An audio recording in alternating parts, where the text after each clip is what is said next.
Hello everyone, welcome back to our channel Little Chef and Mom. शारदीय नवरात्रीचा उत्सव सगळीकडे धूमधडाक्यामध्ये चालू आहे.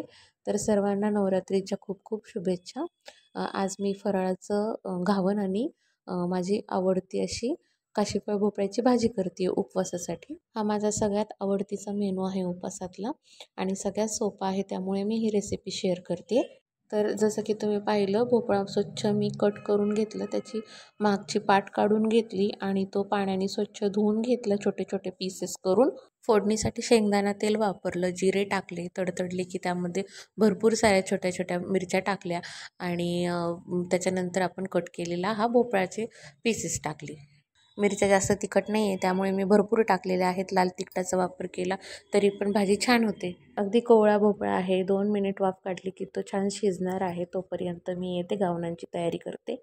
घावनांसाठी पीठ घेतलं, त्यामध्ये मी जिऱ्याची पावडर टाकली, मीठ टाकलं चवीसाठी, थोडेसे चिली फ्लेक्स टाकले आहेत, ते दिसण्यासाठीच टाकले आहेत, ते चवीला काय फार तिखट नाही आहेत ते.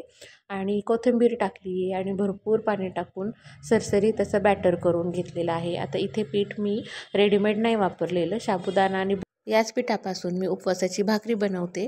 आता तोपर्यंत बघा, लगेचच आपला भोपळा मस्त वाफेवरती शिजलेला आहे. थोडंसं पाणी मिठाने सुटलेलं आहे, ते मी तसंच ठेवते कारण खूप कोरडा मला नको आहे तो. आता इकडे मी तवा गरम करायला ठेवलं, थोडंसं शेंगदाणा तेल टाकलं आणि आपलं एक घावण टाकून घेतलं. आता हे पहिलंच घावण असल्यामुळे थोडंसं हे पचतं, म्हणजे की थोडंसं चिटकतं. पहिलं घावण आमच्याकडं असं बोलतात की पचलं आहे म्हणून, तर ते थोडंसं काढताना वगैरे तुटतं. तर त्याच्यावरती साजूक तूप टाकलं आहे मी पुन्हा आणि 5 मिनटं ठेवलं की आपोआप त्याच्या कडा सुटायला लागलेल्या आहेत. तरी पण थोडंसं एका साईडला तवा सेट झालेला नसल्यामुळे ते थोडंसं मला उलथण्याच्या साहाय्याने सुट्टं करून घ्यावं लागतं. घावण तुमच्या आवडीनुसार, तुम्ही कडक करायचं असेल तर कडक किंवा थोडंसं जाड टाकलं की सॉफ्ट पण होतं ते. तर इथे मी 1 लेअरचं टाकलेलं आहे, तर हे थोडंसं डोशांसारखं त्याला टेक्स्चर येतं आणि थोडंसं क्रिस्पी होतं. तर असंही छान लागतं आणि सॉफ्ट खायचं असेल तर थोडंसं जाडसर करायचं, तसंही छान लागतं. मस्त हे झालं आहे बघा. आता मी आणखी एक करून घेते, म्हणजे मला फराळासाठी 2 घावण पुरेसे होतील. मोठ्या साईजचे केलेत मी त्यामुळे.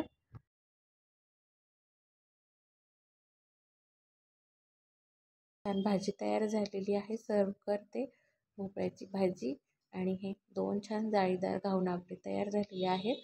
व्हिडिओ आवडला असेल तर लाईक, शेअर, सबस्क्राईब करा. Thank you very much.